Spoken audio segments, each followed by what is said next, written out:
one is blank. And this one is blank. And this one, and this one, and this one, and this one, and they're all blank.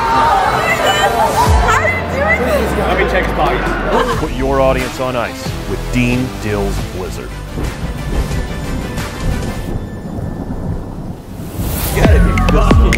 This one's blank. This one's blank. They're all, every single one.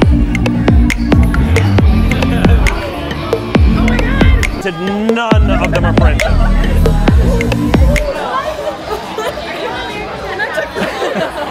You ask the spectator to name any card they want. It's truly a free choice. There's no fishing procedure, no equivoque, and no force.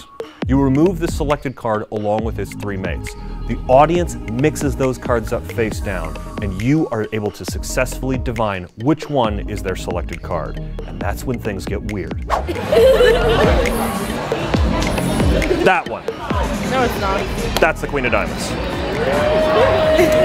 No, that one had to be the Queen of Diamonds. It is. No, it had to be. Yeah. You know why? Why? Because that couldn't be the Queen of Diamonds. And that couldn't be the Queen of Diamonds. And that couldn't be the Queen of Diamonds. Because this deck, the Queen of Diamonds is the only card that's printed. This card isn't printed, this card isn't printed, this card isn't printed. None of them are printed. Okay, this one is blank. And this one is blank. And this one, and this one, and this one, and this one, and they're all blank. Impossibly, the only printed card is the card that the audience selected, and the rest of the deck is completely blank. Best of all, everything is examinable. Blizzard comes with a special deck and a secret gimmick that makes this miracle possible.